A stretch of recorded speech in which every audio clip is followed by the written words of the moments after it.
all refueled, re-energized to begin with our next segment on the agenda, and that is session 2, all about resourcefulness.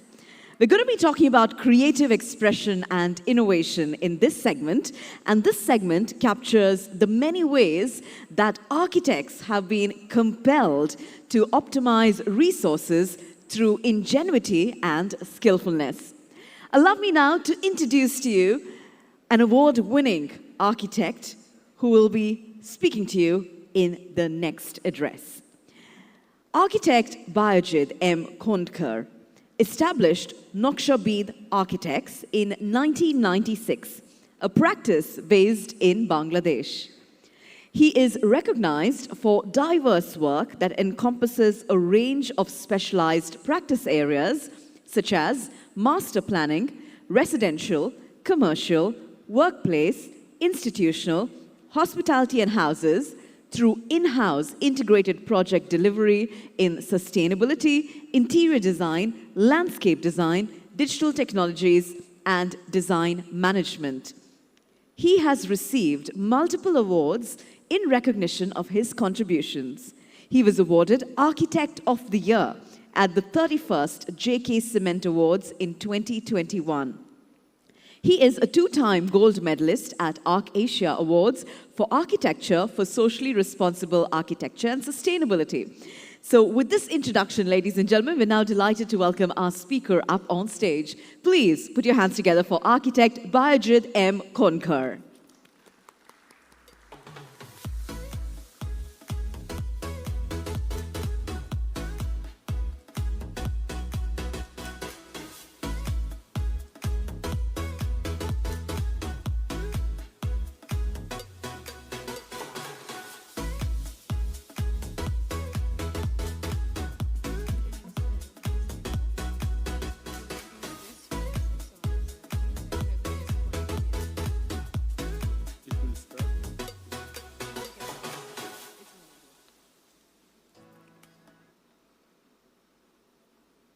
So thank you very much to invite me here. I will present here one of my projects. It will be a short one. So it's a project we did. It's a factory project, and it is about making a factory in the poorest part of Bangladesh, the northern part of Bangladesh. So the main thing is that we are within a big grand system, and Dr. Ronit Senanayak just enlightened us with his detailed view. So what we thought about the project is that how we can be fit within this grand narrative, the immersive system, the very big thing. Actually, we are not here to solve the problems. We are here how to we address some issues. So here we try to make a factory that can place on the earth and how it matched with the nature-based settings. So we are a practice based on Dhaka. That is our website.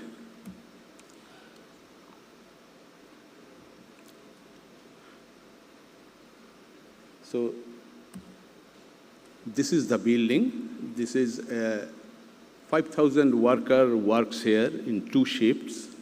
They made the floor mat, actually rag. Their product are mainly RMG sector's waste. They make the waste beautiful, and that is their raw material. They work for mainly for IKEA, and then Walmart and H&M. They export to 55 countries. 30 million USD is their turnover. Interesting thing is that 95% of the workers are women. They got the gold trophy last 8 years consecutively.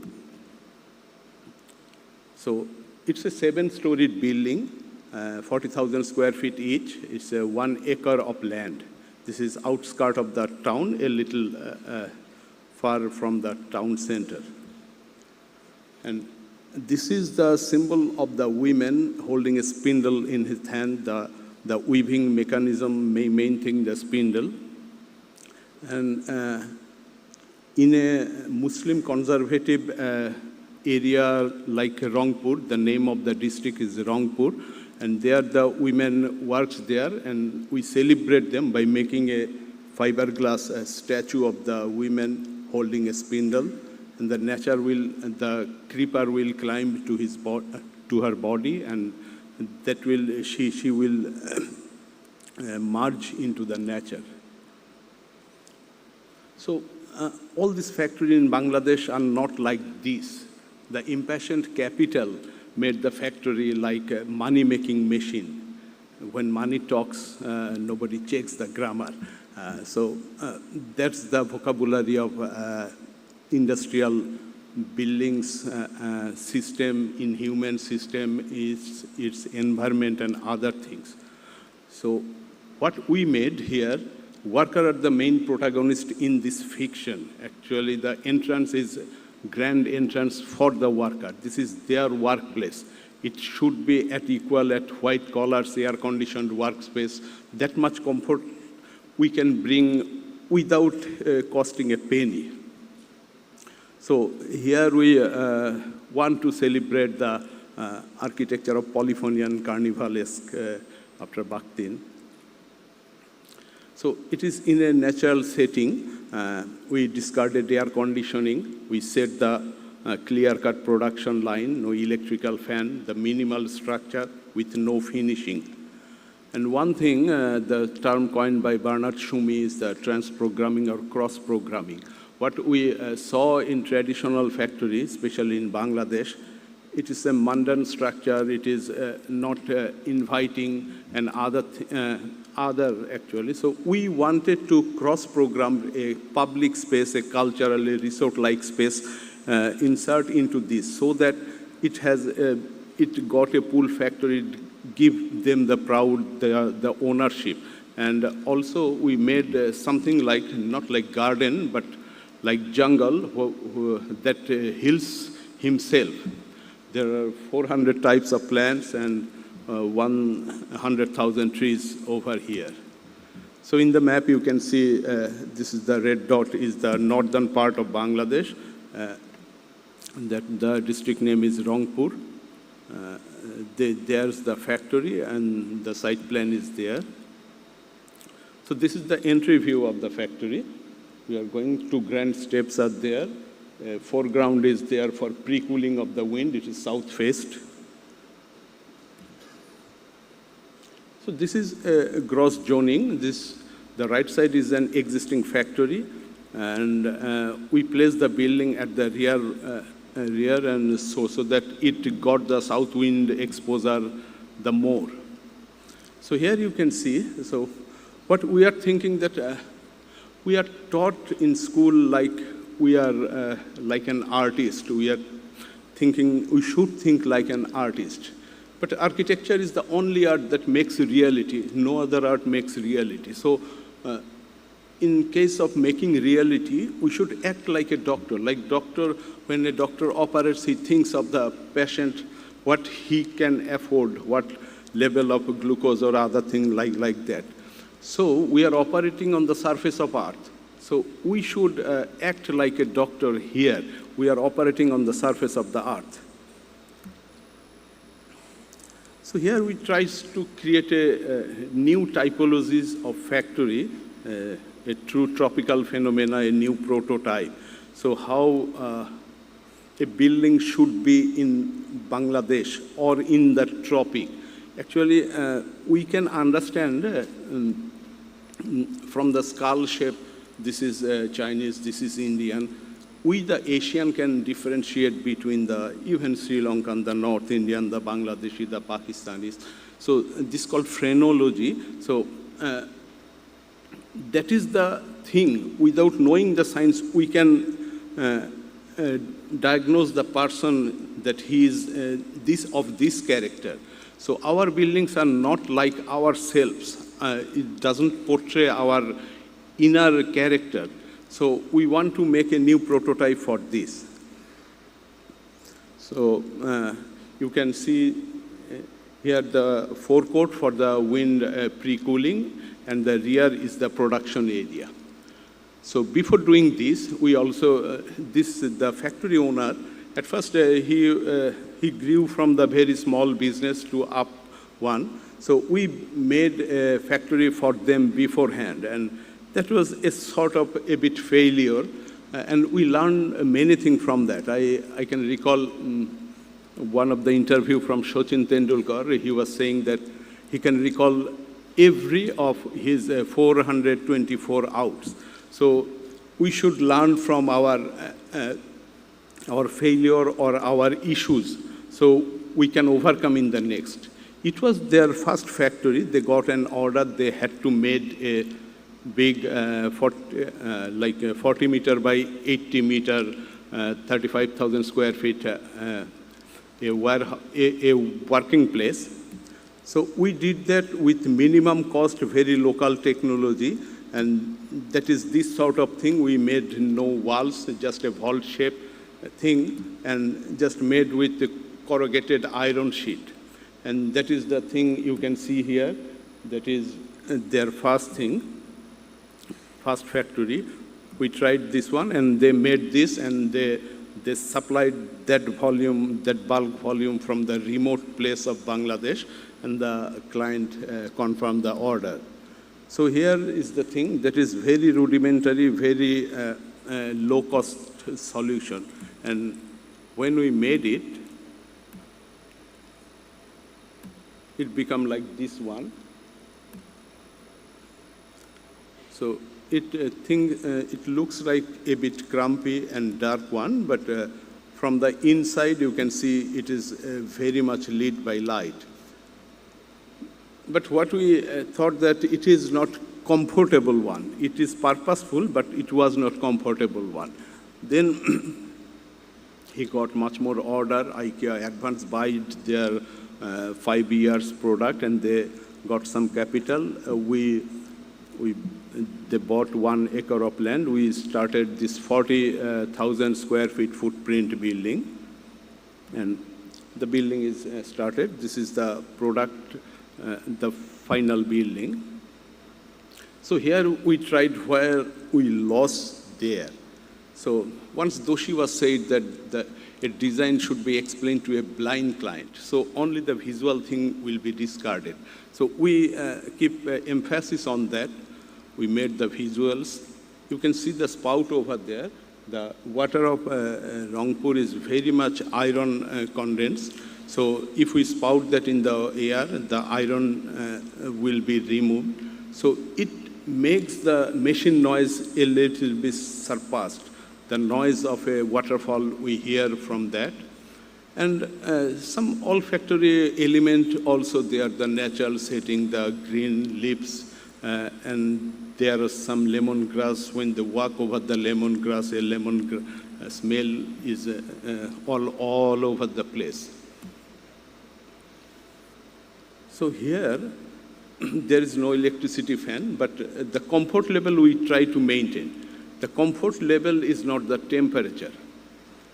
The temperature in which we feel cool in the hot summer, in the same temperature we warm in the winter. So the temperature is not the constant thing for our comfort. It is the relative thing from the outdoor to indoor.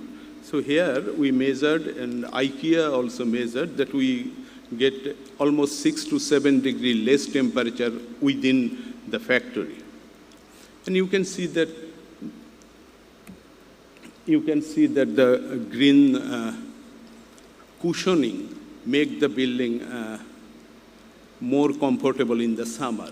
And the winter, this reduce naturally, and the thin, like we wear the thin cloth in the summer and the thick cloth in the winter. For the building, it's the opposite one. The thick thing grown in the summer, and the leaves dies in the winter.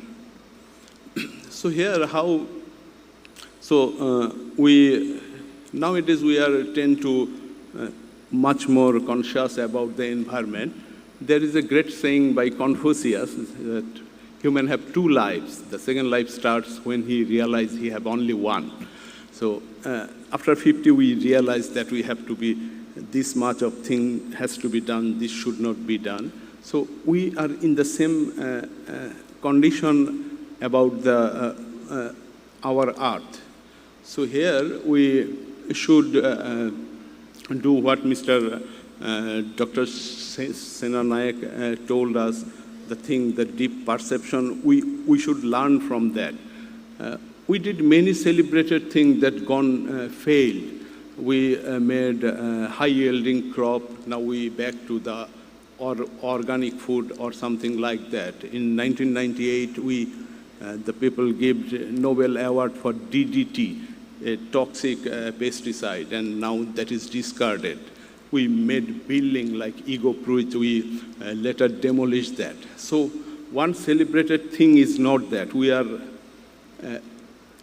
a small piece in a long span. We can design something like a spoon that is 5,000 years old, and we didn't need to change the design of spoon. So how we fit in the nature, that is the main thing. So here we try to be a voice and not an echo. And what traditional architecture school taught us, that is a logical fallacy called Texas sharpshooter, where one shoots and then he draws the circle to prove his thing, that he is the bullseye thing. That is our architectural concept. We are not holistic in our architectural project, at least what we learned from the school. So here we try to in a holistic approach, how it can be better for every aspect, for the worker, the client, every stakeholder, including the environment and the Mother Earth. So as this is seen very dense, actually it's not. In the evening, you can see the lights come out and it's not that much dark. Or from the inside, it's not that much dark.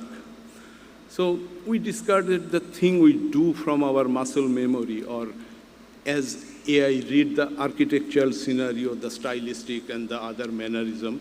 So we discarded what is to be done, what is to be fitted here. So now I go to the floor plans. We took 9 square.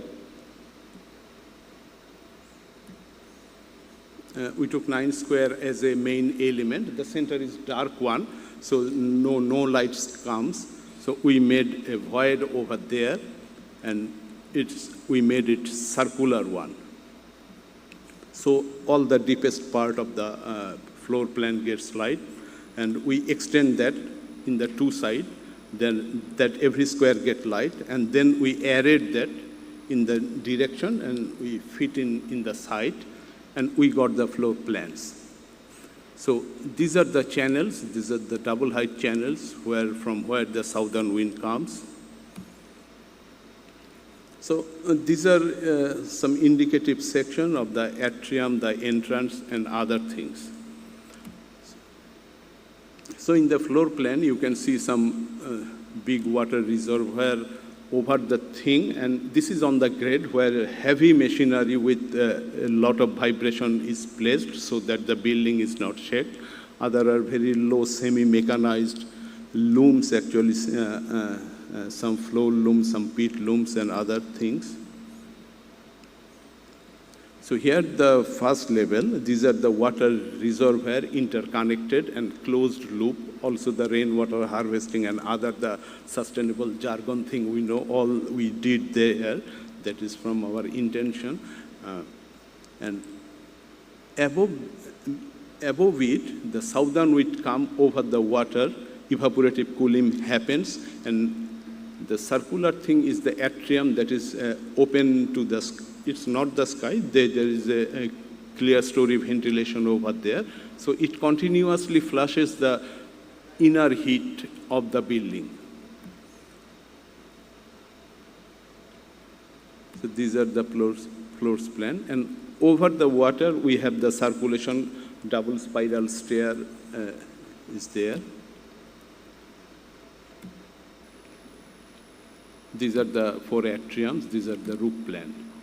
So you can see in the axonometric, these are the plans, and these are the axonometric views of the building, and the green buffer at the south side.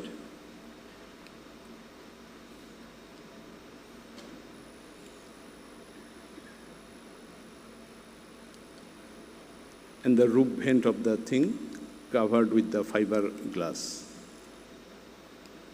So here are the known keywords for sustainable building, and it is like upbringing a child. What you do, it's not copybook, it is your instinctional. So we did the same thing here. This is the plan and the section. This can be a bit explanatory. Through the double height spaces, the southern wind comes and it vents, and two-bay building, it got light from the inside and the outside. We just see a video from this space.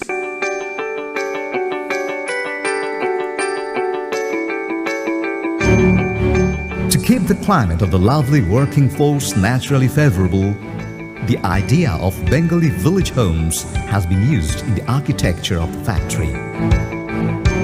4 huge water reservoirs are made in front of the factory.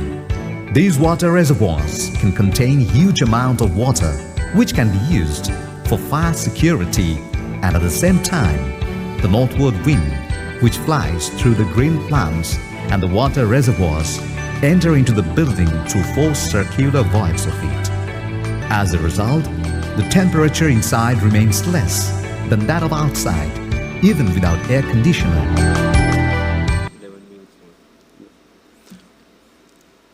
So here we see the entrance landscape. We have an ancillary block at the left. Over there is a relaxation area or a lunch area or that sort of thing. We can see the vertical greenery and the water pond. So here we didn't made the commodification of architecture. What we nowadays we try to build. It's a very natural thing we try to did. So here is the exterior view of the building. We can see here.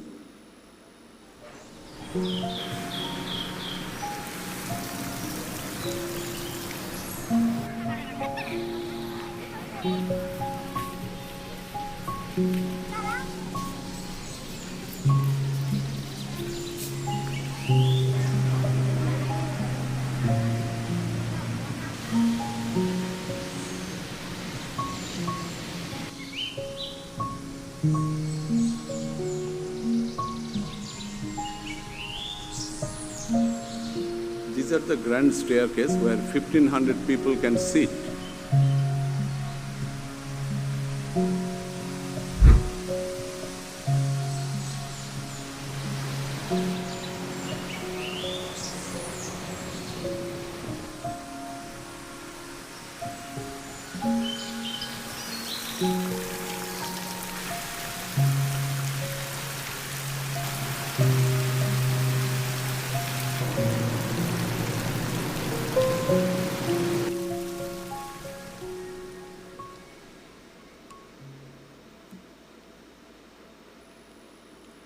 So there is a book by Tim Porter where he accumulates all the architectural jargon, the imposed meaning under whose hegemony we taught in the schools.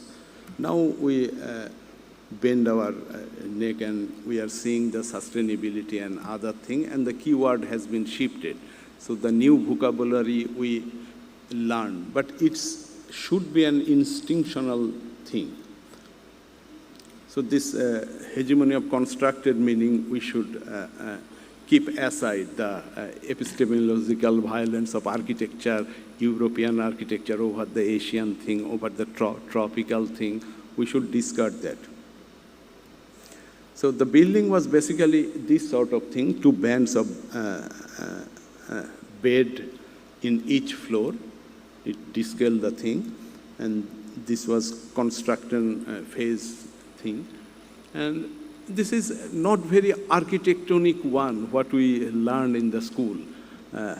So it's a bit audacity, but we should, they are important actually like newspaper, important in the morning, useless in the evening. So we shall think of our own way.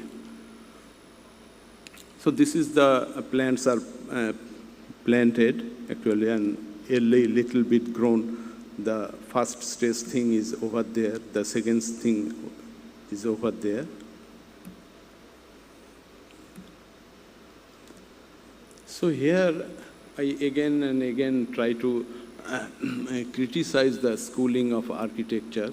Like architecture is like language. The grammar comes after 500 years of birth of a language. And grammar always tries to reshape, structure the language, and language goes its own way, and grammar itself changes its path. So the grammar is not the thing, language is the thing which we should try to learn. So this was the circulation area. I think we are running short of time. So these are the main double height, 48 feet by 48 feet opening area, the circulation thing. These are the walkways. And the central atrium. In the deep hot summer, water spout opens there to make it a bit cooler. Other time, it looks an outdoor conference area or something like that. These are the channels from where the wind comes from. These are the atrium. This is the place for the women worker to sit, eat their lunch and other meals. So you can see they are sitting within their vicinity of the greenery.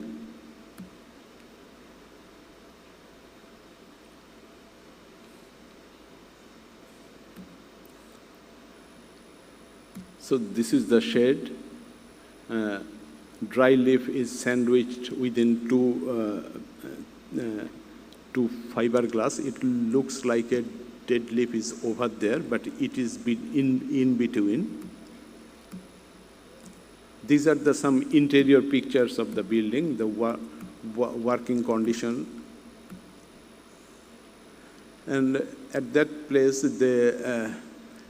because the reality of Bangladesh is a bit different from your place. The women were once, they were bound to keep within the house. Now they are a bit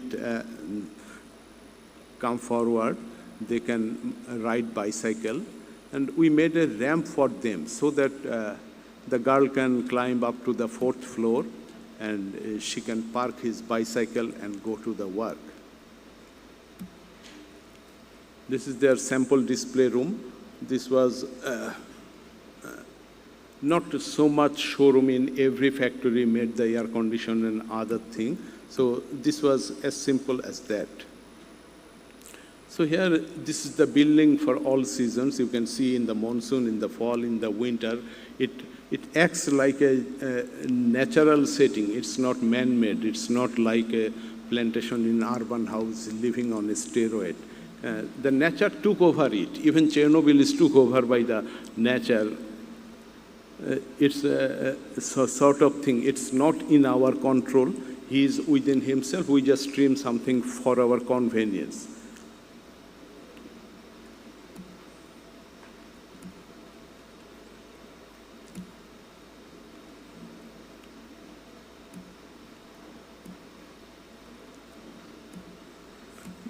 These are some interiors, and these are some compliance issue. You have to have the daycare and the other thing. You have to have the daycare, the meeting room, the doctor, other thing.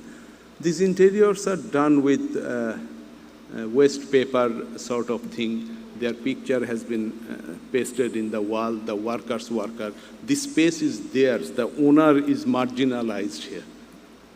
And also these wood are come from the packing box. Here is something very interesting. There are the small sculpture you can see. So how many, how many things women do. We found 85 things, and we made sculpture of each thing and placed in the front wall where the entry. This is to celebrate their total life. And here is a sculpture by artist Saidul Haq Juice. You can see some hands. These are hands of creation. The mudras, the hand moves. Those are the things, the hands sculpted thing has been placed over here. So these are the total juxtaposed thing of the total interior.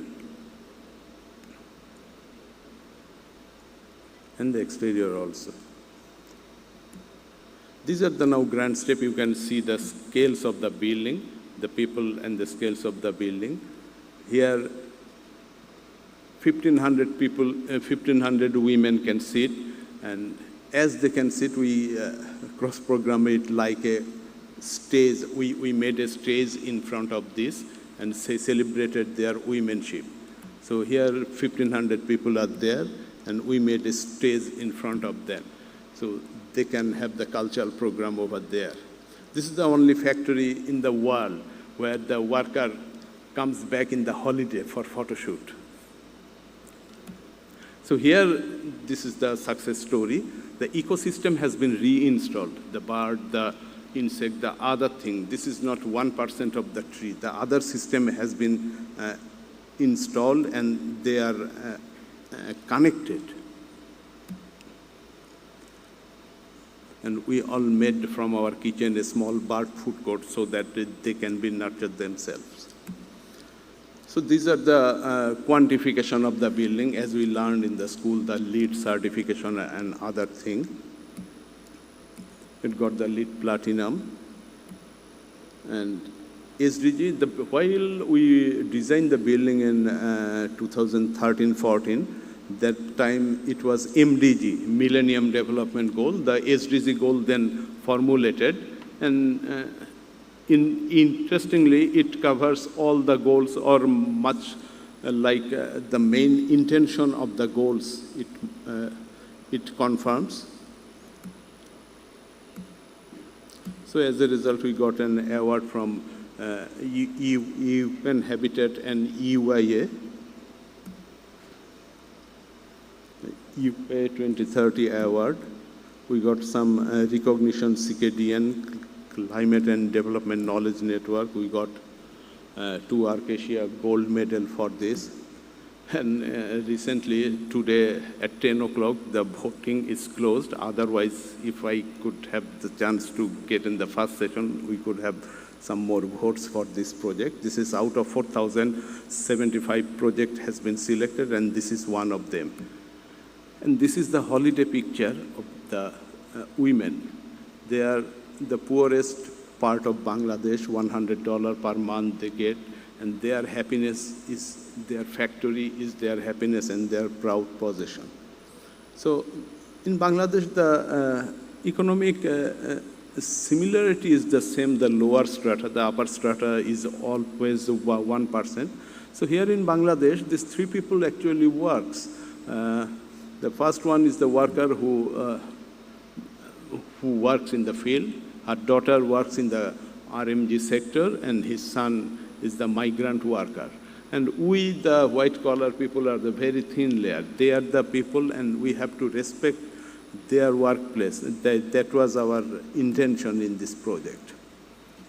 And you can see how small we are in the total grand narrative.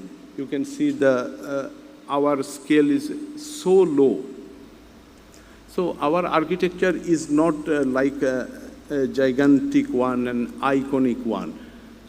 In the Bengal architecture, it is building and rebuilding. It is production and reproduction process. We don't know who first started the bungalow house, the other thing. It's like a beach. The footsteps are dismissed by footsteps.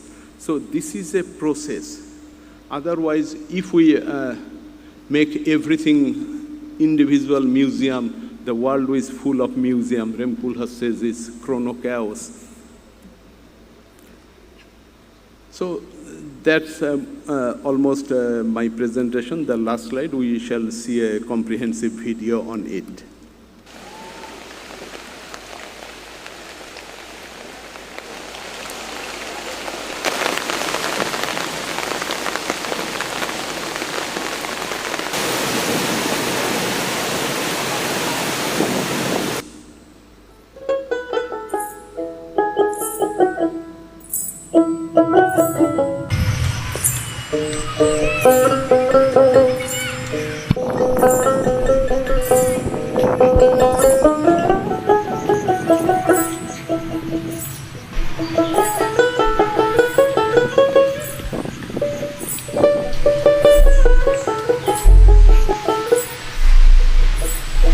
This is the stage.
So this is the picture from building. Thank you very much.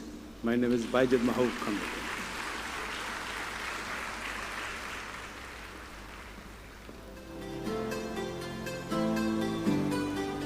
Thank you very much to architect Baijid M. Khondkar for showing us through his practice how architecture can generate eco-social value even in industrial projects. I think that was quite an exemplary project indeed.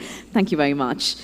We're now moving into our second panel discussion at our national conference. Ladies and gentlemen, once again, this is themed Resourcefulness. Let me now introduce our three panelists and our moderator to you. We start off with architect Thilan Kottigoda. He is a chartered architect and an associate member of the Sri Lanka Institute of Architects. He is also a chartered member of the Royal Institute of British Architects and a member of the Retail Design Institute, New York, and an associate member of the Green Building Council of Sri Lanka. He completed his bachelor's with a first-class honors, followed by a master's degree, both from the University of Moratuwa. He has won many academic awards, including Professor K.R.S. Peiris Design Award for the Best Designer in MSc Architecture and Professor H.J. Bilimoria Award for obtaining the highest total marks at the BSc Built Environment degree. Tilan's international work experience includes work in the UK, Oman, UAE, and Australia. He is a founding partner of KWA Architects since 2008, and he's also a director at Turner Walker Robinson Australia since 2018. Our second panelist is architect Samantha Hevage. He graduated from the University of Moratuwa and is an associate member of the Sri Lanka Institute of Architects and a chartered member of the Royal Institute of British Architects. He currently serves as a visiting lecturer at the Department of Architecture, University of Moratuwa. He believes that architecture is not just a physical manifestation, but a profound reflection of the human soul. He makes sure to pay deep respect to the culture and contextual nuances in each of his designs. Our third panelist is architect Tilina Vijayakon.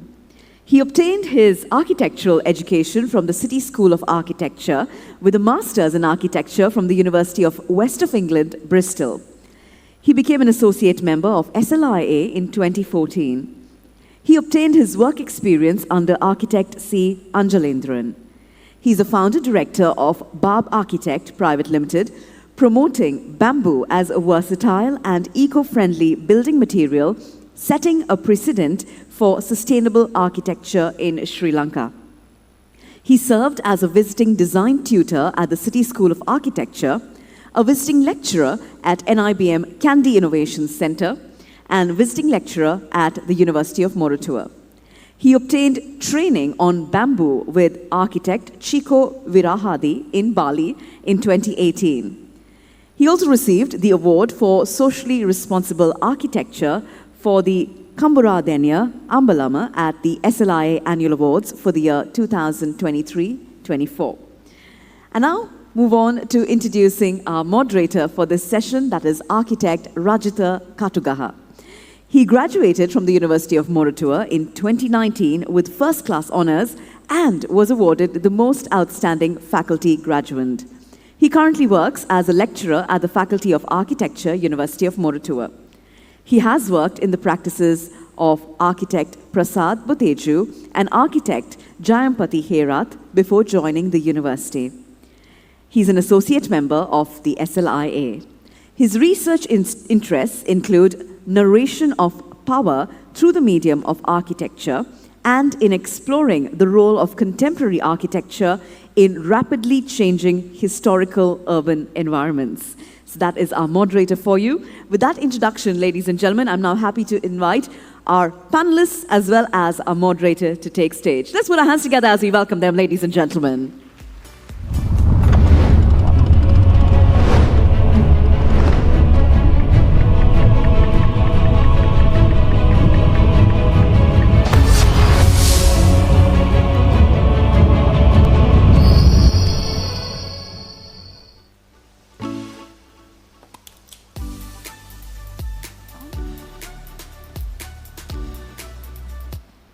Hello, everyone.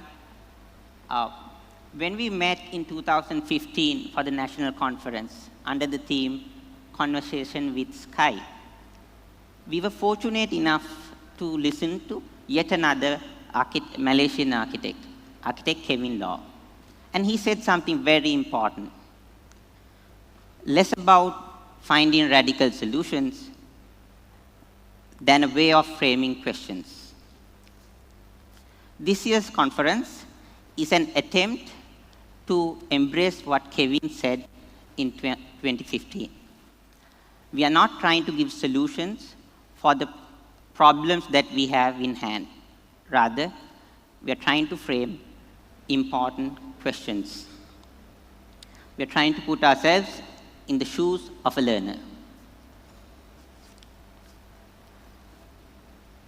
Having said that, we would encourage even you to keep on asking very important questions like, what is the role of architecture what is the role of architects as individuals, as a community? Can we be resourceful? Can architecture be resourceful? If so, how? So in this segment, we have 3 Sri Lankan architects with 3 different approaches to the practice of architecture. And we are not going to look at their work, we are going to look at their practice. And practice is by definition are about ethos, values, positions, and languages. It's about processes that they have cultivated and are in the process of cultivating. So, to begin with, Thilan. Sri Lanka have been in a rough road. The civil war, issues due to political instability, the pandemic, economic crisis, and so on. Can you tell us what is your personal experience in setting up an architectural practice, which is a business, nurturing it, building it up to a national level and beyond? Thank you.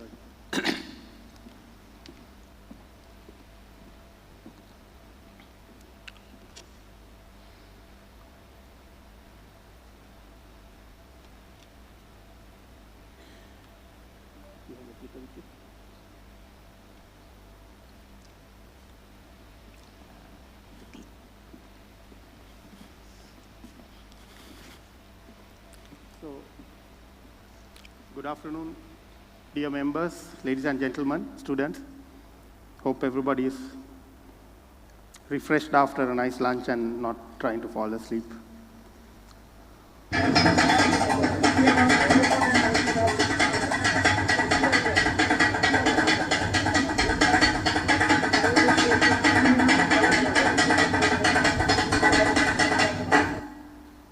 Probably the only food in the world that you can identify with the sound and not the smell or taste. So I'm going to talk a little bit about resilience, resourcefulness, and revival, starting with something we are all very familiar with, Kottu. So somewhere in the 80s, the eateries in the eastern province started to see that they have a lot of leftover godamba roti. Godamba roti, for the youngsters who don't know it anymore, it's one big flat roti. It's just plain flour and oil. So that was the famous evening food meal back then. There was no kottu. So they have started to have a lot of this leftover. Probably maybe the insurgencies and all of that had a role in that, because probably the shops had to close earlier. So they started to find an innovative way to stop this food waste and how to recycle the food so that it can be used again. And kottu was born. So today, of course, kottu is known as a signature Sri Lankan dish. If you go to YouTube, all the YouTubers are trying it. They are putting all their reviews. It's supposed to be the food to have if you are traveling to Sri Lanka. So what do we have to learn from kottu? It's about using something, a challenging circumstance or a challenging situation, and to try and make something innovative out of it so that you do something even better. So godamba roti nobody knew. Godamba roti never had the Sri Lankan signature dish status, but the recycled godamba roti became kottu, and that's known all over the world now. So something like this is probably what the practice of architecture needs to do in terms of the chaotic situations that we've had in Sri Lanka over the past years. So I've got a little discussion and a personal experience to share with you. Part one is about my personal experience running a practice over here. So we started in 2008, 15 years ago. From 2008 up to 2024, it's always been chaotic. It's been crisis after crisis. So 28 to 2010, we had the Fourth Elam War, bombs everywhere, people dying, all sorts of horrific news. And obviously the first 2 years was just that. We didn't do anything at all. In fact, we also had to have other employment just so that we could survive, rather than running the practice. So it's been 15 years filled with crisis. After that, from 2010 onwards, we had a so-called little bit of a honeymoon, post-war honeymoon period. Things started to pick up a little bit. Some of these projects we have taken through those crisis periods as well. So Colombo City Center, we started in 2013, just after the war, during the honeymoon period, but of course then it went through to the other crisis stages as well as a project. Then this is Monarch Imperial, which is another one of our projects. We started that just before the Easter Sunday attacks, probably a few months before that. Again, from Easter Sunday attacks to 2 years of pandemic to the economic crisis, all these projects have had to face all of that.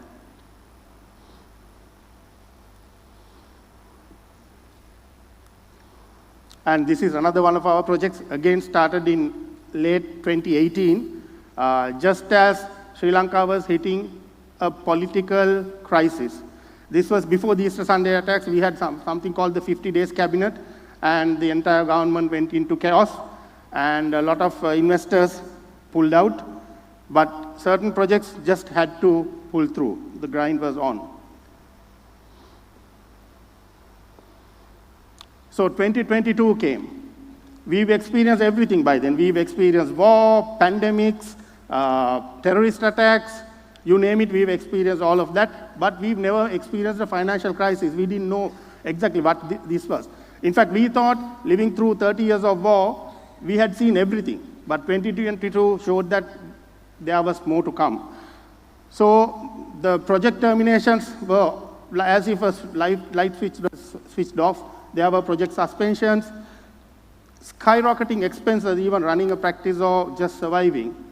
And of course, talent migration throughout different industries, not just architecture. Every industry had talent migration happening just like that. And businesses were absolutely desperate to survive. So by this time, by middle of 2022, we knew that something had to happen, or not just ourselves, the practice would die, obviously, but people would lose jobs, and something had to be done. What we tried to do was to look at this as an opportunity and to see what could we do to survive and maybe to turn this into an opportunity. All the management gurus, business advocates, people who talk about business would talk about creating opportunities out of nothing. So we thought, for a change, as architects, we'll also try and see whether we could do that. So we started to look at reinvesting and reinventing things, and to see whether we could approach a plan, a strategy to do that. So it came into 5 key points that we tried to use, starting with expansion, diversification, team strengthening, collaborations and alliances, and of course, exceptional service to our clients during a time of crisis. I'll just quickly take you through each of these points. So expansion, what we tried to do was, rather than being in this cocoon of Sri Lanka, very comfortable, very nourishing, but when times are tough, we have to see whether we could expand. So we tried to take our operations out to the UAE and to kind of see whether the Middle East and the Northern African region is an opportunity, and also then to see Australia, whether that could also be another opportunity. So we expanded westward to UAE and the Middle East, and eastward to Australia. Then diversification, so just being a pure design practice sometimes wouldn't be enough. So we tried to see whether we could diversify into other areas of expertise using our skills and the talented team that we had. Going into turnkey interior design projects was another avenue that we explored. Team strengthening. So this was one of the key things that we had to do. There was so much talent migration happening in every industry. We need to look at having a proper cohesive team and to having a kind of inclusive workplace, so that the decision-making processes were changed. There was more inclusion from the teams in that. We looked at creating opportunities to work on international projects, so the team members are getting valued international experience while staying in Sri Lanka. And of course, we looked at increasing remuneration. So these key activities we almost immediately started.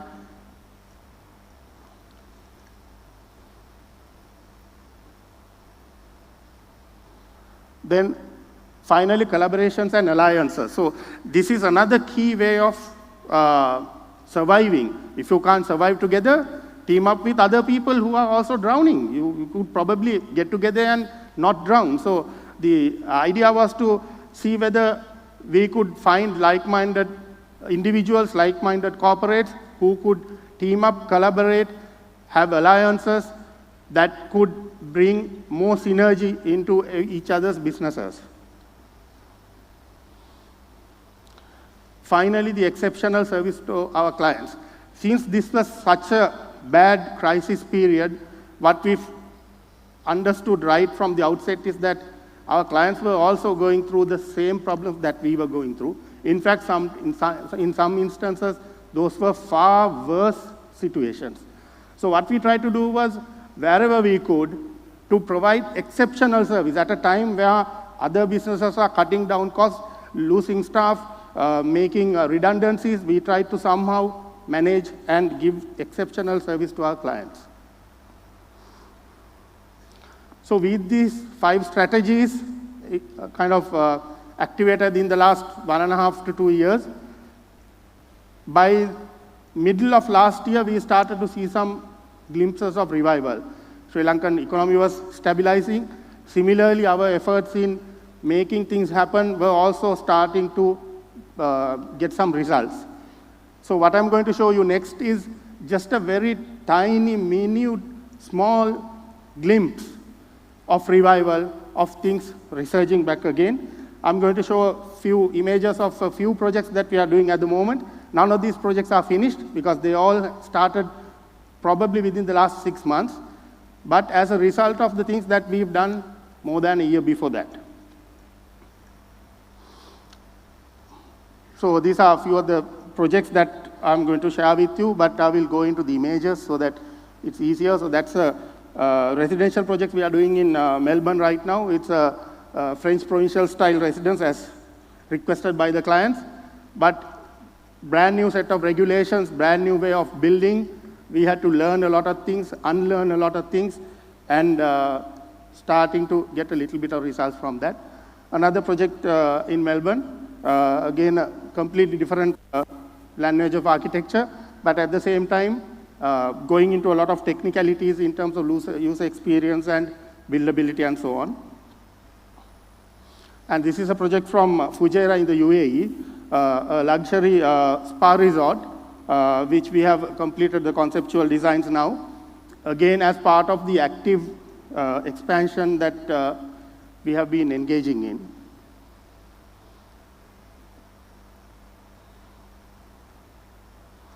And this is another luxury residential project in Dubai. Again, we have completed the conceptual designs and approval drawings are in process through another collaborator. And these are some of the Sri Lankan projects, like I mentioned before. As part of our diversification program, another interior turnkey projects company was formed, and these are some of the apartment interior projects that company has completed in the last few months. And I have to also thank my team, current and past, who have been with us for the last 15 years, who have worked tirelessly on some of these projects that I have shown you. But see, the bottom line is that this is only a tiny, little, small glimpse of revival that we are seeing out of this minute amount of work that we have done in the past 1.5 years. The actual opportunity is far larger, and the actual opportunities for everybody here, especially the young architects, young practitioners coming out to grab. So part 2 is about the opportunity. I will briefly take you through what I see as an opportunity, but what I would invite is for each of you to use your analytical thinking to identify the opportunities, get out of this comfortable cocoon that we have been in. So the real opportunity, as I see it, is outside Sri Lanka. Sri Lankan opportunities are always there. And as members of SLIA, we will always have those opportunities. So in the short term, what I'm proposing is everybody should start trying to identify brands and trying to identify alliances. Creating your own brands in terms of architecture and how you run your practice, and forming alliances with like-minded people. In the short term, the idea is that Colombo should become a design center, a place that you go to get good design services done. And if that is done properly, the regional design hub could end up being Colombo. Right now, the way one would think about Singapore, for example, in Southeast Asia. But of course, if that momentum is carried for a longer period, we'll also see that there are huge opportunities in the wider global context as well.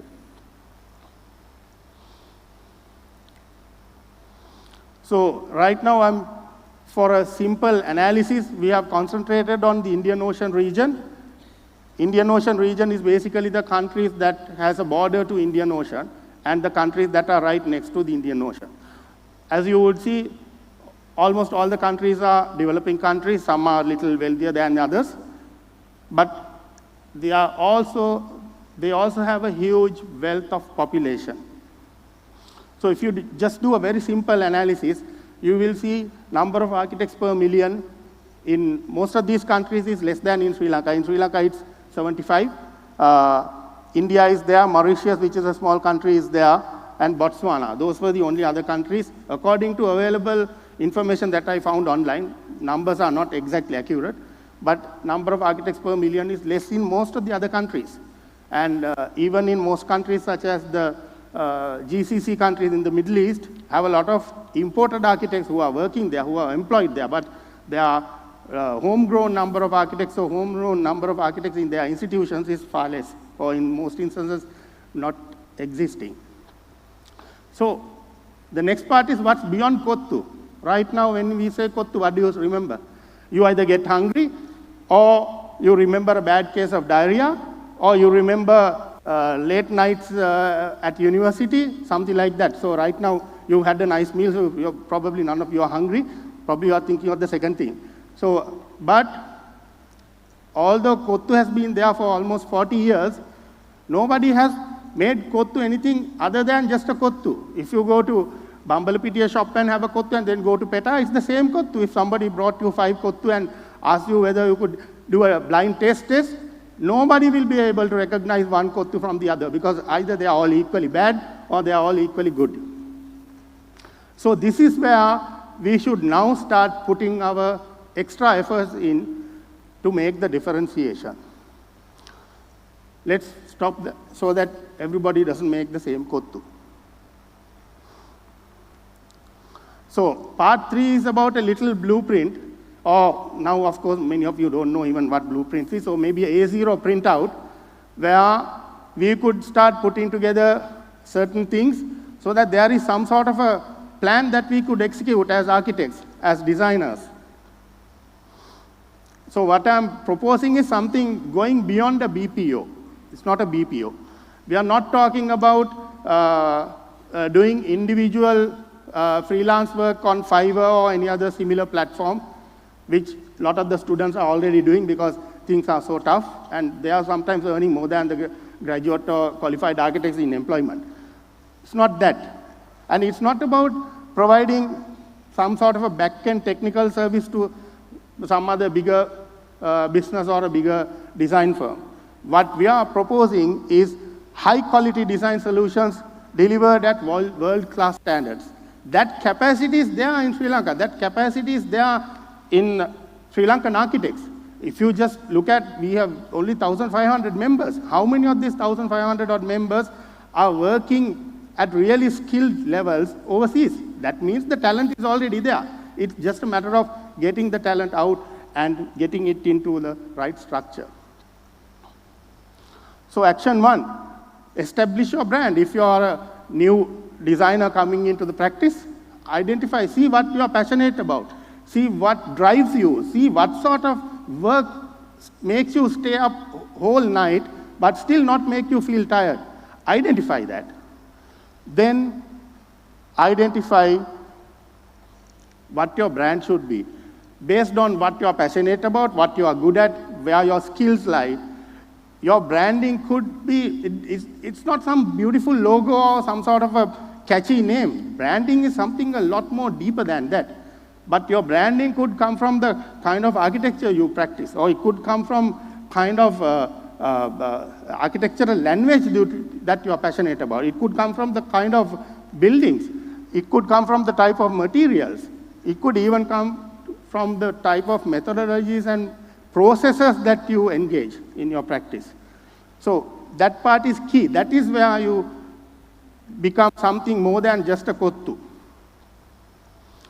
Once you have that, we need to start looking at branding ourselves, basing ourselves, and of course, investing. When I say investing, it's not about investing millions and millions, but you will have to invest some amount of money, but investing is more about investing your time, investing your energy. If that is done right, then you could go back to action 2 and start looking at establishing alliances. So if you already know what you're passionate about, if you're already committed and investing yourself into it, then it's about finding like-minded people, people who want to have the same passions like you, people who already have the same passions as you. Go out and find that sort of people. They could be outsiders, they could be designers, they could be international individuals. Then find out how to collaborate and then how to develop lasting alliances that could be mutually beneficial. So it can't be a one-way street. It's about us coming into an alliance where everybody gets the benefit. So it could be, like I said, like-minded interior designers, landscape architects, designers, industrial designers, engineers, anybody that has a passion for what you have a passion for. So these alliances should bring in the synergy. So it's more than what you could individually do or what another party could individually do.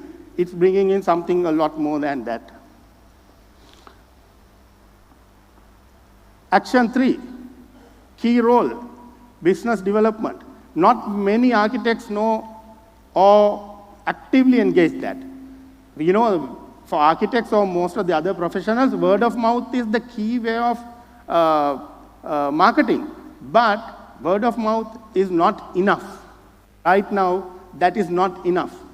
Because word of mouth takes time to establish, and also the way the world markets work is not that. If you go and look at the 50 largest design firms in the world, you would still see that they are engaging so much in business development.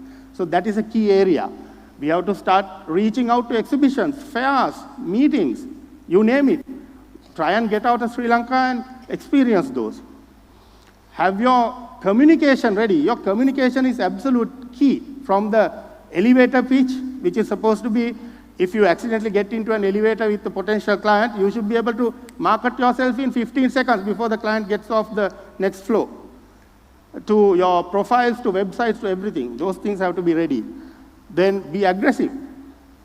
We as architects, and especially as Sri Lankans, we are taught not to self-promote. We feel a little shy about talking about our own achievements or talking about our own grand plans. But what that happens is that in the Sri Lankan context, that's fine, because somebody who is bragging about their own work, we kind of dismiss them. Either they are talking too much about what they have done, or they have some other hidden agenda. But in the international context, that is not the case. Those who don't communicate about what they do and what they are passionate about will not get anywhere. So be aggressive about communicating and getting your message out, and don't wait for opportunities to come to you. Let's make this change. Let's go out and start creating opportunities for ourselves. If you see an opportunity in another country, travel, meet with some interesting people, talk to potential clients, talk to potential stakeholders, see whether you can create some opportunities out of those. Finally, action 4, the delivery. Okay, you could talk the talk, walk the walk, get your message out, impress people, all of that, but none of that will work unless you deliver what you promised. So always start looking at that, how to have the resources ready for delivery. Exceptional service, exceptional quality, and ideally exceed the client expectations, exceed the stakeholder expectations, and show commitment beyond just a business. It has to be where your passion started from. It has to follow through. It has to come through. Finally, train, educate, retrain, and retain. So training your team, getting them to understand the culture, the values, the passion that you are bringing into your design is absolutely key. Your team has to understand that. For that to happen, you have to train them, you have to inspire them, then make sure they are treated well and they are retained, and continue the training. So if we do all of this, and if you are ready for the long haul, none of this will happen overnight. If you are ready to grind and take the long path, things will start to become really good pretty soon. The thing to remember is that your practice is a growing business, especially for our young members and young practitioners. It's a growing business. You are just starting. This strategy, what you are forming, how you are branding yourself, will carry you through for the next 25 or 30 years, and architects don't have an age of retirement. You could practice until the day you drop dead while doing a presentation like this. So finally, if things are done right, my friends, arrive at the world stage. The world is yours. Thank you very much.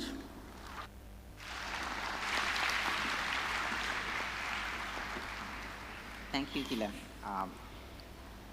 Some of the ideas like diversification, building alliances, and collaboration needs to be discussed at length, and it's very interesting that you brought them out. I'm going to shift the focus from the world stage, or trying to achieve the world stage, to the extreme opposite of the spectrum, which is the grassroots practices. And there's a necessity to discuss what is development, something that was discussed even at the previous panel discussion. And Samantha, you're somebody who's very critical on this idea. And for you, the idea of the human factor is central. Architects, we often say architecture is about the life that unfolds in spaces. But when we say so, the idea of ownership is also central. I'm interested to know how you as an architect tackle with this idea of ownership. Does that mean my time has come? Right. After seeing your all beautiful faces, I feel that I'm in the right place with the right people. Yes, we all are architects, maybe architecture related. When I'm coming to the conference, I met a lot of friends. And while I'm having the lunch and while I'm going to the stairs, the common question was, what are you going to do in the presentation? What are you going to do in this conference? So I told that I'm going to have a little conversation, just like that.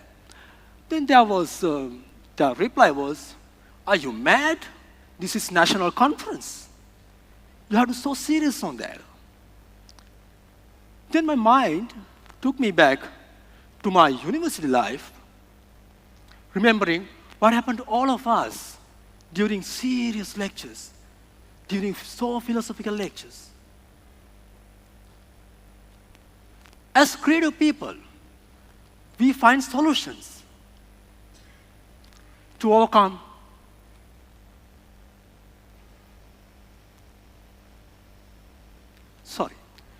our issues. we are aiming on our target sometimes. When I'm creating this presentation, I'm correctly on this same slide. My daughter came up to me and entering to the screen, asked that, where did you find that image?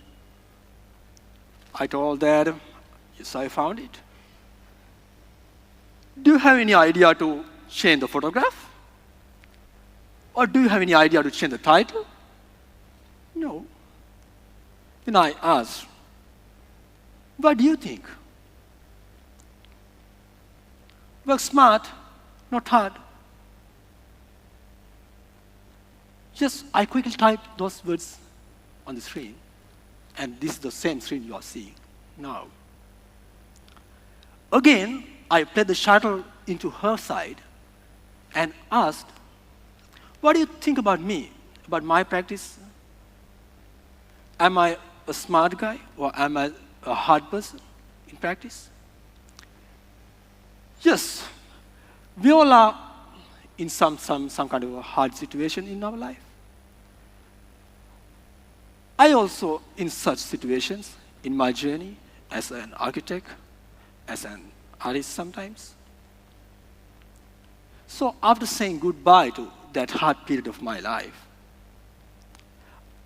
I took a decision to engage with different practice, engage with nature maybe, falling in love with boulders, you can name it, experimenting different things with an engagement with local craftsmen. Sometimes I feel that I took crazy decisions to paint manually on these ceilings with artists. Such a waste of time. Nowadays, the technology of in printing, some economic involvements, commercial applications, conversation with certain locations, certain life, respecting to their neighborhood.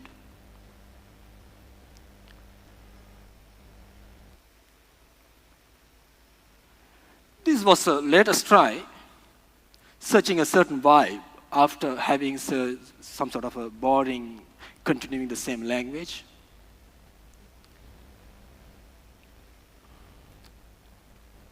Showing my empathetic understanding about low-cost housing,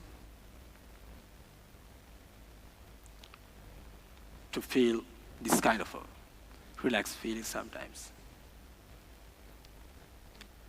Without doing any hard landscape to cover the entire soil,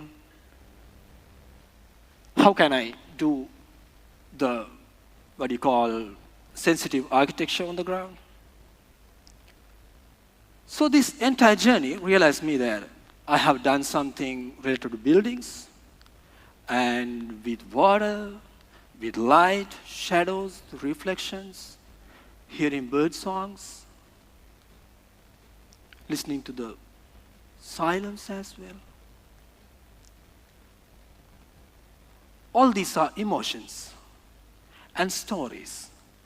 We all have stories to share with someone as human beings. One day, a friend of mine called me and asked, will you join with me to play the bass in my wood concert? I asked, which concert? Your wood concert? He has different ideas to do his concert, playing music in the jungle, in the sense. We had a little chat. He had a crazy ideas of how to match the musical way into the context, means how to keep a dialogue with trees like. Anyway, it ended up to staying 5 to 6 days in the jungle, working with people. It's rather than changing, it's some sort of a changing my musical thing into an architectural application like. The whole idea was to gather as a team and absorb in their frequencies, their vibes, to play in a single stage.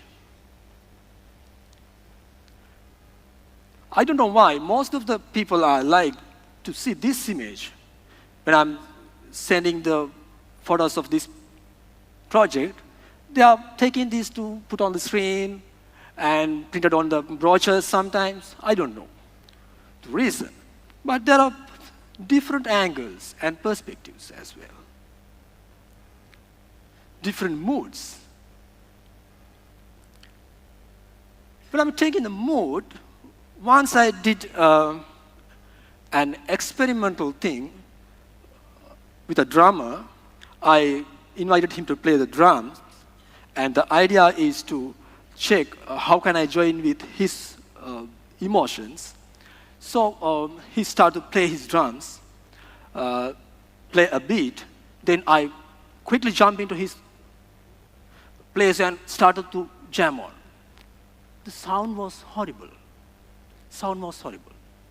Then the second option, I allowed him to play. He started playing, and I stepped back, took my time to hear what he's going to play. He's playing like that. Then I'm listening.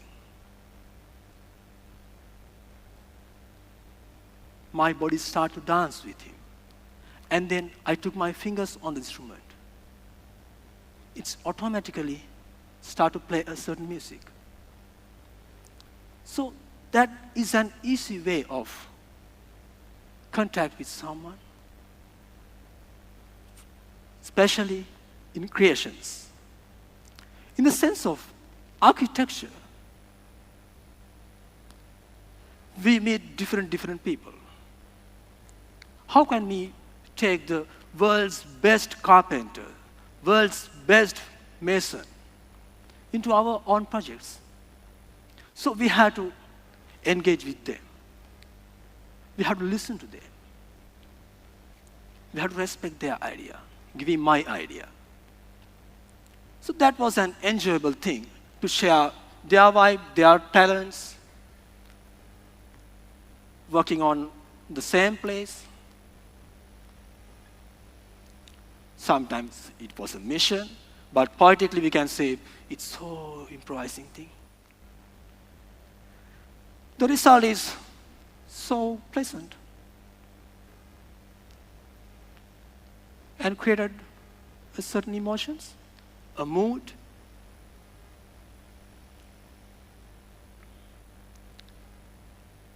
And took me to sleep.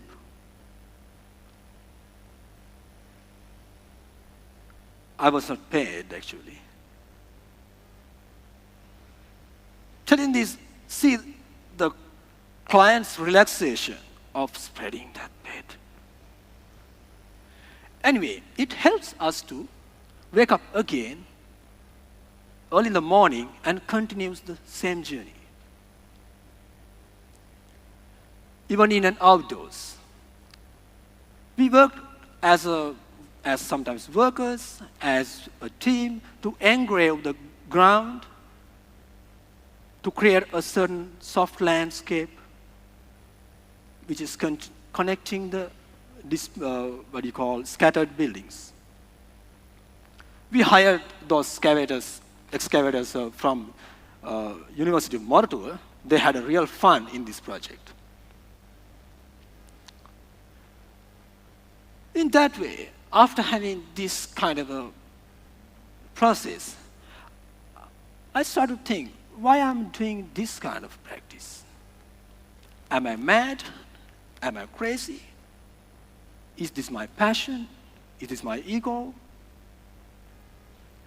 Then I heard a nice voice in the background saying, architecture is something beyond. Yes, we all know these kind of phrases. I just applied on the ground. That's what I did. Not for capturing views, not to implement any idea, just simply to create a mood.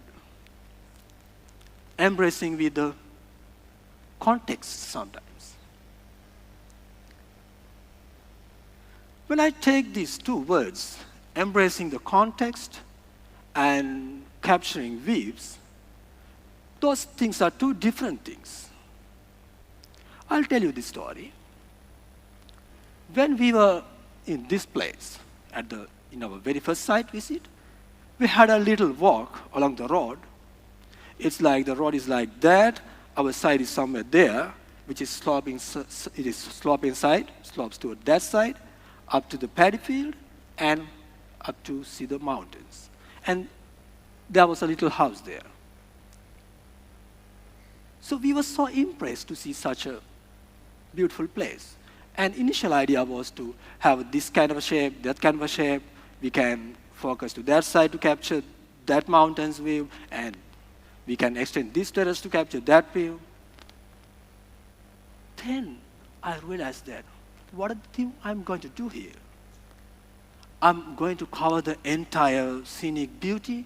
I'm going to cover the entire road facade, which is blocking the village's view or village's experience. As a professional, as an expert in this field, is that what I'm going to do here? How can I invade their property? How can I invade their context? How can I invade their life as an outsider? So, we decided to keep the entire structure lower than the road, actually, and place in an adequate scale. We believe that respecting to a certain location, respecting to some people, a community, is much more important than just giving a simple job.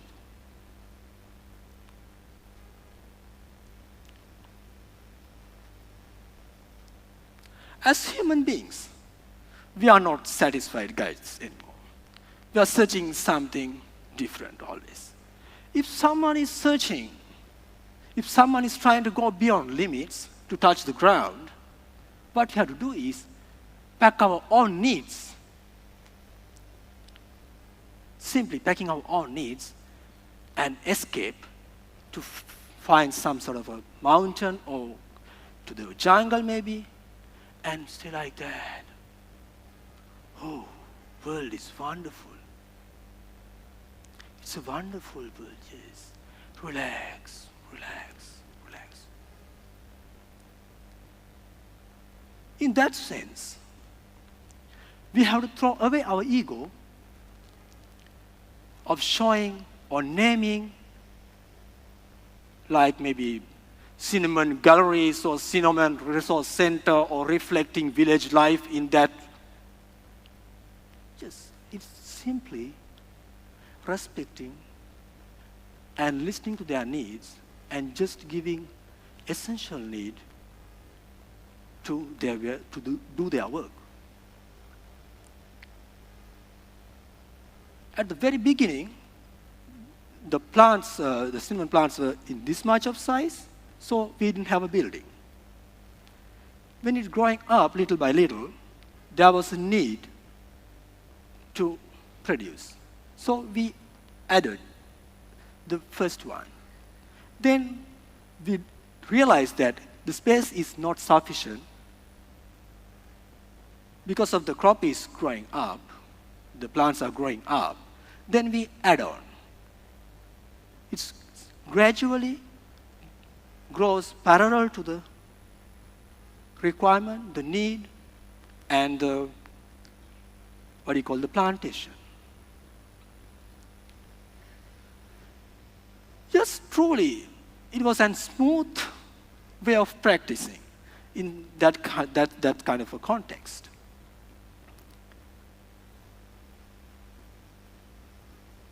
we meet different guys sometimes. But I have to tell a different story. As a kid, I can remember my childhood when I'm working with my parents, especially in roads. I have seen a lot of toys hanged or placed inside showrooms. So we are so impressed on that to buy or to have a look. Sometimes there can be remote control cars, jeeps, maybe flights, Pooh Bear, this bear, that bear, I don't know, Cinderella, some crown maybe. In that age, our intention as a kid was just to enter the shop and touch, smell our loving things. Who cares about the building?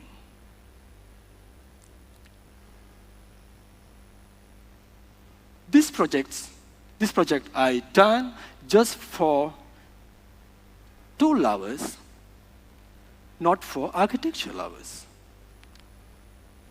Who cares about the building if you are in a hurry to find a tool?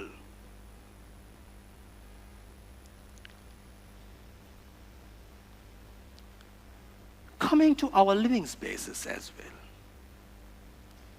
There's an essential need to change our living space. We are trying to rotate our bed space. We are trying to rearrange our dining room. We like to repaint our bedroom. We like to change our curtains. Yes, kids are excellent teachers. Simply stealing a cloth from mother solved the entire problem. They invite friends to create a loving space which is inviting the neighbors as well. Finally, the whole space becomes active space.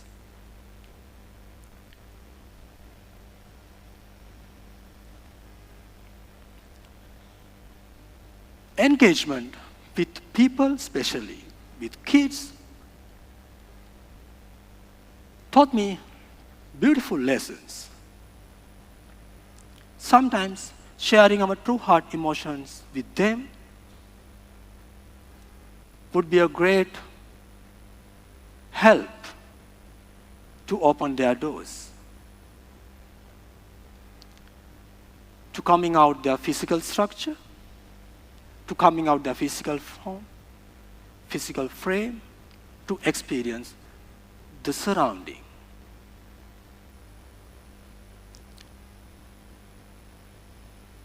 There's nothing important about what they are catching.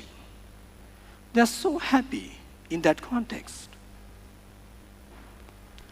Simply my journey is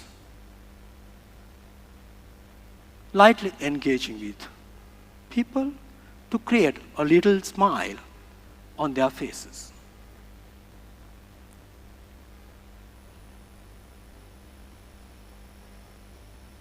They will find their own journey.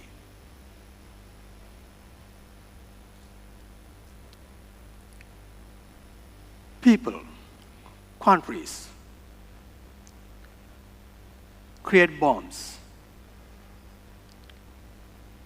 Some of them are architectural,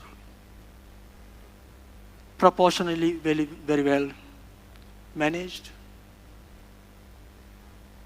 pleasant outlook, beautiful, very good entrance which is inviting us, hierarchy,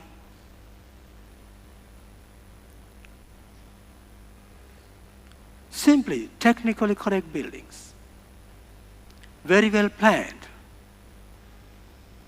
to implement the power, authority, stubbornness, which is leading to create painful spaces which is creating painful hearts.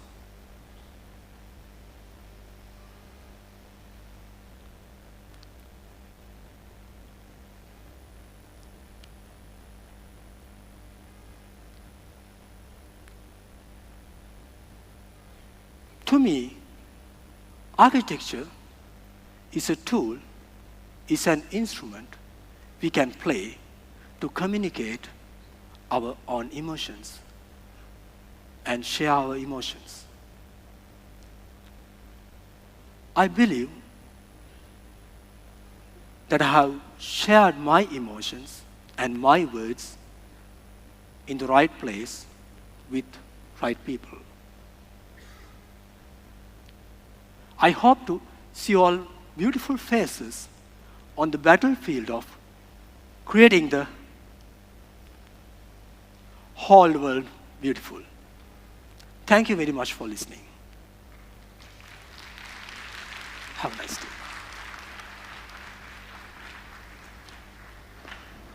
Thank you, Samantha.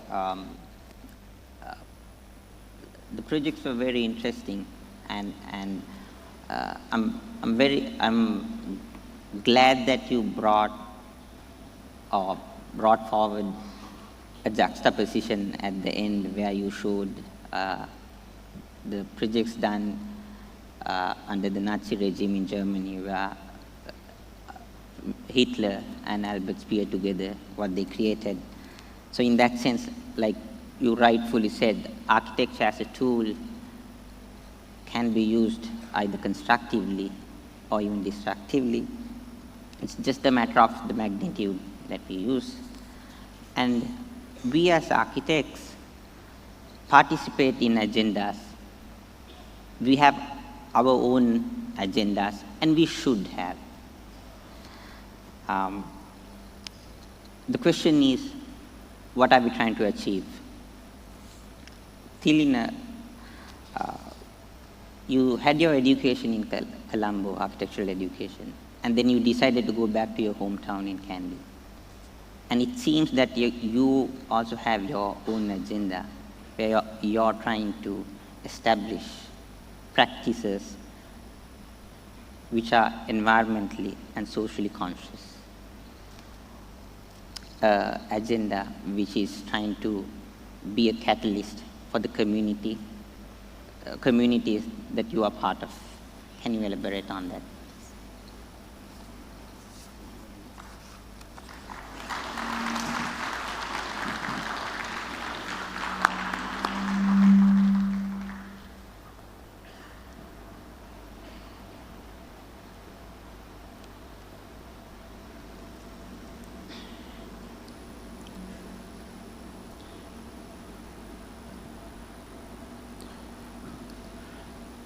Ideas. A person acting on an idea can make a difference. Good ideas can bring positive change. In our architectural practice, we believe in the idea of creating a balance within our surroundings, and we attempt to act on it, hoping for a positive change. There are three main areas we seek balance in: environment, economy, and society. This is an aerial view of Kandy. It is frightening to see the rapid urbanization which doesn't address the environmental sustainability. Upcountry has great ecological significance. All the main rivers start there, and it's very rich in biodiversity. We must take great care in handling sensitive locations like these. In the social context, racism, child abuse, and addiction to drugs are only a few of many social issues we see not just in Kandy, but throughout the entire country. These issues are not only on the news, but it's part of our day-to-day life. We need to be conscious about it and start questioning, what can we do to make a change? The economy plays a close role With environmental and social issues, a balanced economy is of vital importance. We constantly make an effort to understand these conditions, hoping that we do with our projects will be more meaningful and maybe make a positive change. Our practice is based in Kandy, away from Colombo. That's where I'm coming from. Most of the architectural practices are concentrated in Colombo. The reason being that our economic activities are concentrated here in Colombo. As a result, there are more opportunities for architects in Colombo than in the countryside. It's very challenging to maintain an architectural practice out of Colombo while attempting to be sensitive to environmental, economic, and social conditions. There is no such inclination within the industry for the projects we do to be sensitive and create a balanced environment. What we have experienced is that when we believe in an idea which is not so popular, you definitely need to walk that extra mile to act on it and make it happen. We also make an effort to collaborate with other architects who share the same values. It is our hope that more will start acting on these ideas so that we can collectively make better neighborhoods, towns, and cities. When working locally, it has become evident that we need to help the contractors and construction workers to grow and improve themselves. It is only then that we can expect good quality work from them. We strive to improve the quality of our workforce. This is a workshop we had at one of our sites. It is the house of Dr. Sampath Therath in Kandy. It's the client himself teaching the workers about the importance of safety at site. The afternoon session of the workshop was given to a paint company to introduce new paint system to the workers. This particular workshop aimed to discuss ideas, gain knowledge, and inculcate disciplines. It went on for 5 months. We ended the workshop with a small exhibition of workshop productions. One of the ideas which we discussed was how to handle sloping sites in sensitive areas. There were 2 main ideas. One is to build on natural ground levels with minimal disturbance for the natural stuff. Another one was to elevate the building from the natural ground level to see if we can minimize the impact even more. This is one of the projects we proposed to build on natural ground levels. First, we surveyed the existing ground terrain and marked all the trees and other natural elements. Then we established 2 levels in between existing trees. Then we introduced 2 building blocks as per the functional requirement and connected the 2 together.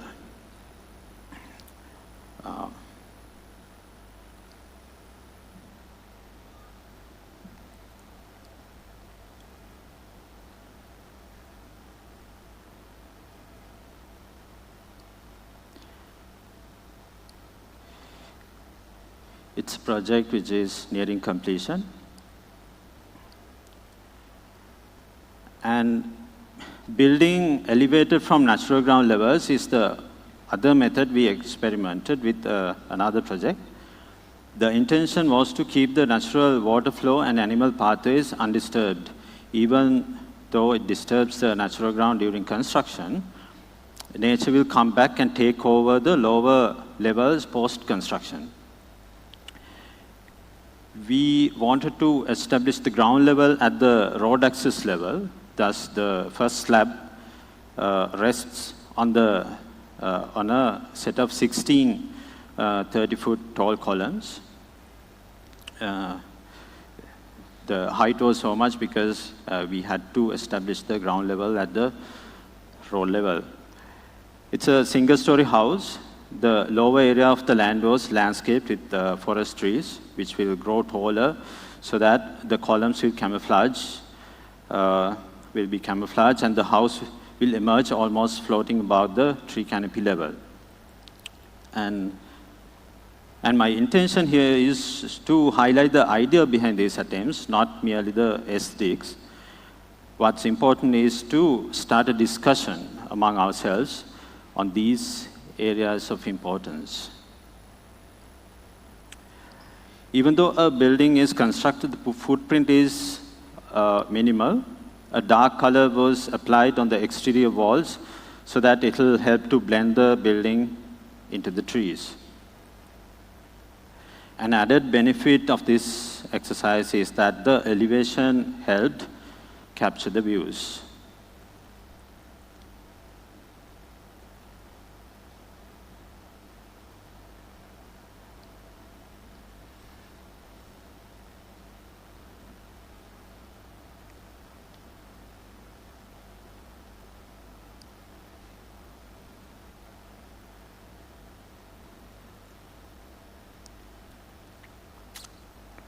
We also try to use green materials. Bamboo is one of we are exploring at the moment. We wanted to explore bamboo since it is an environmentally and economically sustainable material, which also eventually benefits the community. It grows fast. A bamboo building can last 25 to 30 years. Bamboo itself is completely recyclable, easy to work with, so much more lightweight than other wood types. It controls soil erosion, stronger both in tension and compression. It's earthquake resistant as well. And there are so much more other reasons that convinces us to use bamboo. So in 2018, I visited Bali to learn bamboo construction from architect Chico Verahadi. After returning from Bali, we cut some bamboo and tried out a small structure to test the details I learned. The community got involved, so the knowledge was shared with them as well. The bamboo wasn't treated in this case. It was only to test the construction technique. After that, we started building bamboo, using bamboo in our projects. This is one of the projects in down south. This is another one that's also in down south. This is on the east coast. These projects are in design development, approvals, and construction stages. When we started using this material, we realized that without a well-established bamboo industry in the country, it's very challenging to use bamboo for construction. The reason being, the sources of bamboo are limited. A permit is needed for transportation of bamboo. Treatment plants are limited. There is no skilled labor. So what can we do about this? As I see, the only solution is to grow a bamboo industry in Sri Lanka. Keeping this in mind, we started doing workshops on bamboo construction. This is so that there is somewhere to start. This workshop was organized by architect Anuragi Mendis and interior designer Ismail. I was a collaborator at the workshop along with architect Natalia Giacomino, architect Facundo, Aoife and Julian, who are bamboo designers. We ended the 5-day workshop by building a bamboo structure. We didn't treat this bamboo. It was a temporary structure for Hope Market in Ahangama. This is a 1-day bamboo workshop for interior design students and NSBM Green University.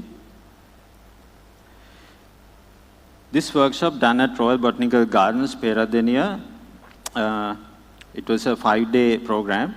We had 2 days of informative lectures and field visits, 2 more days to build a bamboo structure, and the last day to plant bamboo. The bamboo was sourced from the bamboo clump at the location itself. The chemical treatment for bamboo was done prior to the workshop. This is a small bamboo pavilion we did at the special school at Dodangwala, Kandy. The first year students of the Department of Architecture, University of Moratuwa, have a structures project. So they were introduced to bamboo as a structural material for the past 2 years. I was invited as a visiting lecturer for these workshops. With a little bit of guidance from the lecturers, all these structures were done by the students. They were very enthusiastic and did an amazing job. So the first picture is the truss system, and there's grid shell structure, and there's tensegrity structure, and tensile and dome structure. So there were 5 principles they were given to test with bamboo. We also put our efforts into working with people. Team is one such initiative we started in 2011.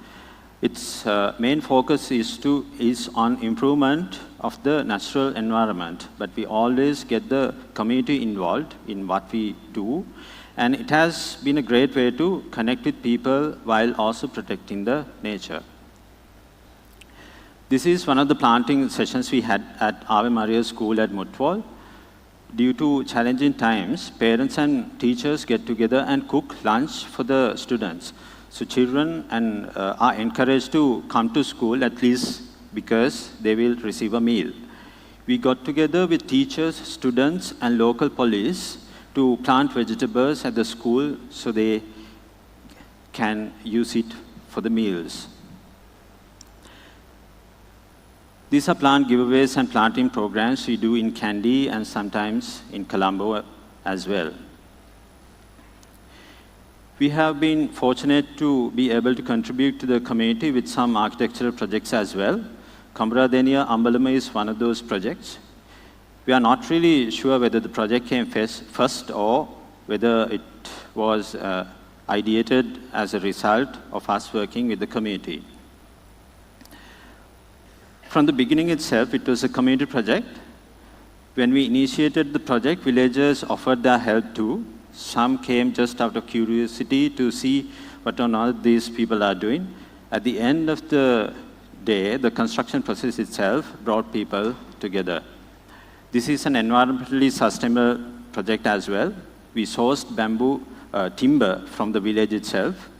By the way, this is the same place we did the first bamboo structure after coming from Bali. So the bamboo wasn't treated, the structure was gone after about 1 year because we didn't even do a roof. So after some time, we started on this project. So natural stone was used for foundation pillars and clay tiles were used for roofing. After completion, the villagers started using the place for different activities. This is a Bharatanatyam performance by Dakshit Samaravira.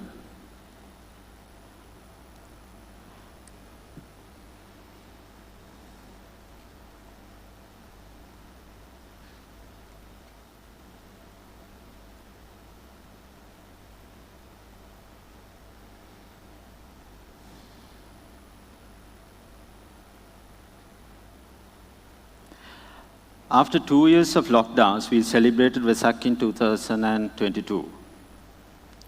Art class for the kids by artist Bandara. A view from the water body. The construction technique was highly inspired by Karagagadara Ambalama, which is one of the notable ambalam in Sri Lanka.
So, stepping forward with our idea to create a healthy environment for the next generations to grow, we are now planning to build a bamboo structure next to the Ambalama to accommodate a small school.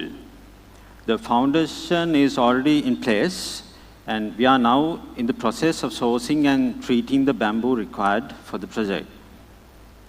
We are hopeful that the small steps we take today will lead us to an environmentally, economically, and socially balanced future. And it will only be realized with a collective effort. Let's take action together. I thank you.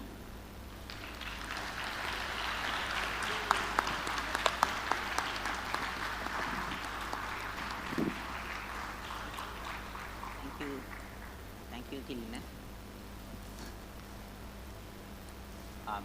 And especially thank you for the invitation extended to collaborate.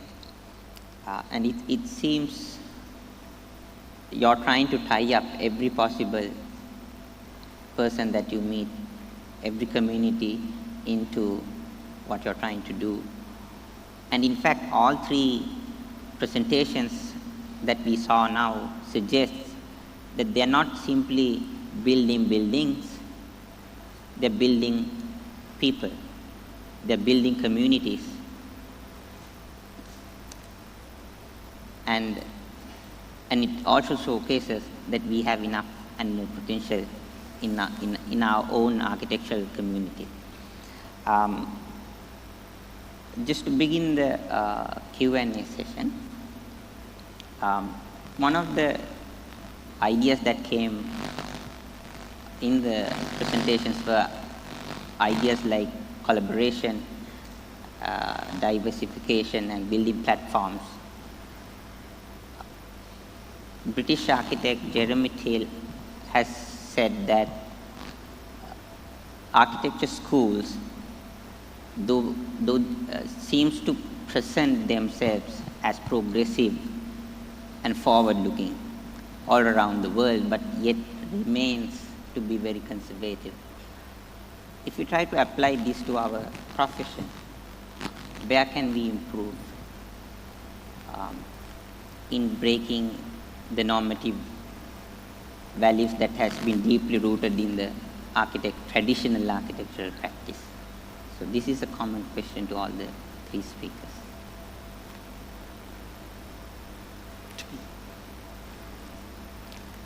Yes, simply it's like that. It's a long question, right? Simply in the sense, am I summarizing this is it regarding education, some kind of a traditional architecture practice and community? Is it so that you are me to? Yeah. Before going to all of that, my whole belief is we have to open our own doors from your childhood. So my point of view simply is engaging physically to active our body first, play the entire role. The second part is maybe the theoretical one. Without opening the doors within our body, we can't feed anything. It applies to from the kindergarten to the university level. It applies to a simple, in a domestic living space like house, a bedroom, up to the national level to international level like. So it's like emotional and simply I can raise a question like, are we all enjoying our own life? Are we ready to enjoy our own life as human beings? That's my whole point and answer. Are we sacrificing our life?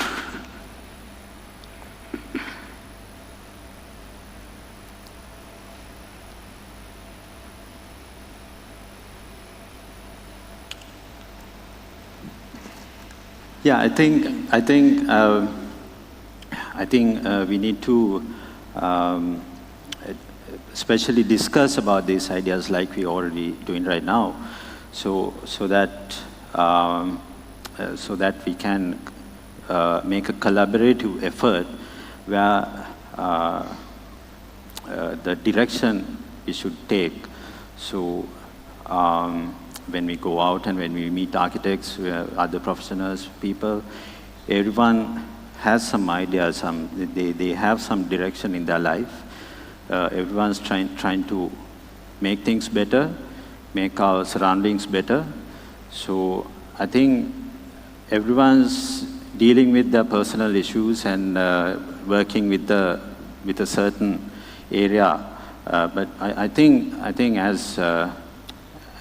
as professionals and I think in our industry, I think as architect, that's where we are working, dealing with. So I think it's time that we should make a collaborative effort with architecture schools. We are responsible for that next generation's education as well. So I think let's make an example with ourselves, what we can do to make our surroundings better.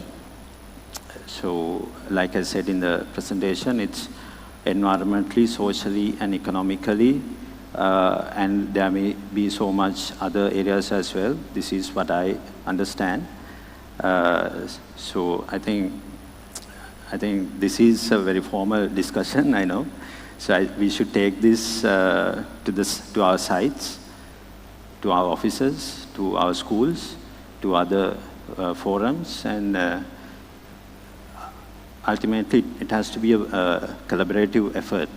So then only we can, what we do will be more productive and successful.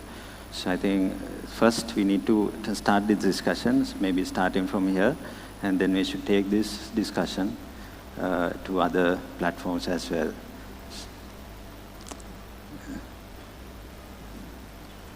Yeah, I think like both of you said, basically collaboration at whatever scale and whatever level is key to making something more than what you would otherwise be able to. So kind of identifying that synergy and identifying the value of teamwork and value of collaboration will be the key in any success story. None of us can do any of it alone. So at whichever level you operate, that would be a key ingredient in your success, I would say. We can take one question from the audience. Can we have a mic, please? There's a question over here.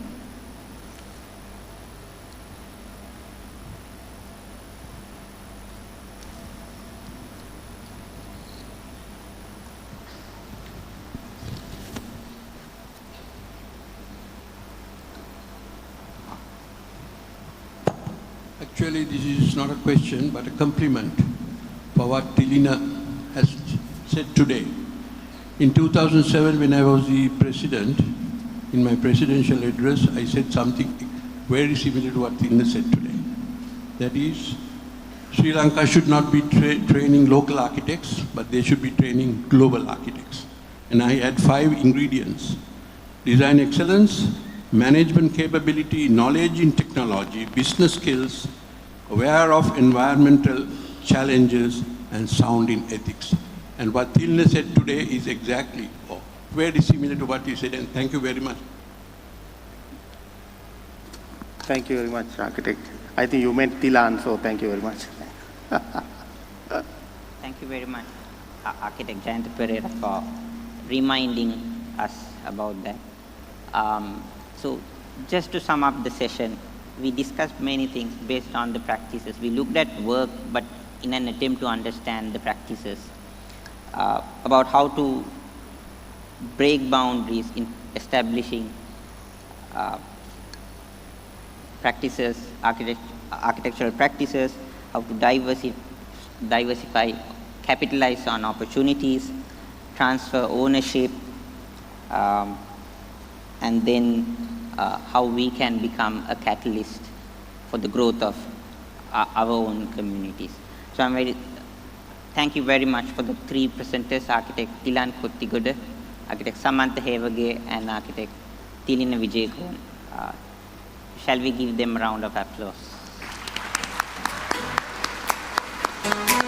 Thank you very much for the audience. Check. All right, ladies and gentlemen, with that we come to the end of this panel discussion. I'd like to invite our presenters to please remain on stage.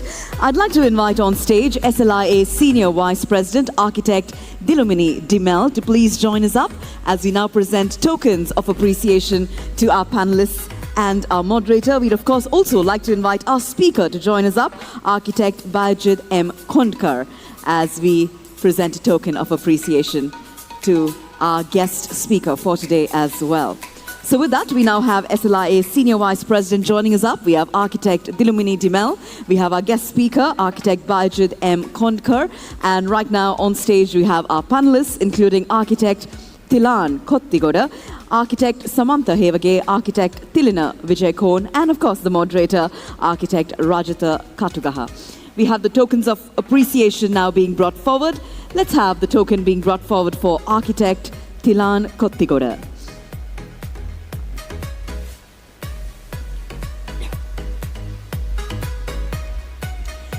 Ladies and gentlemen, let's put our hands together as we say a big thank you to our panelists for sharing with us their valuable expertise.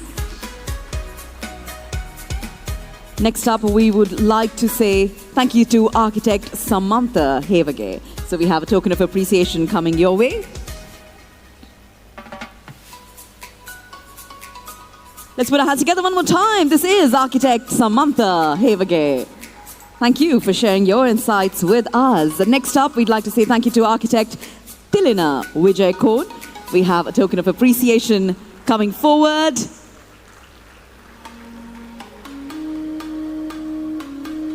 So let's now put our hands together for Architect Tilina Vijayakon. Thank you very much.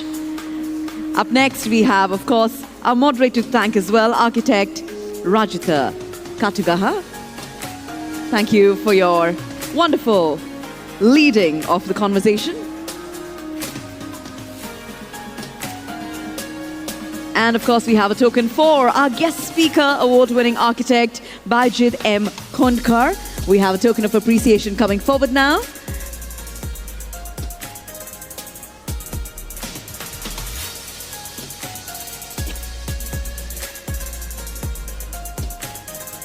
And with that, we would like to place on record our appreciation for Architect Kondkar. Let's put our hands together, ladies and gentlemen, for the immense amount of value Architect Kondkar has provided us. Thank you so much, sir, for gracing our occasion as our speaker.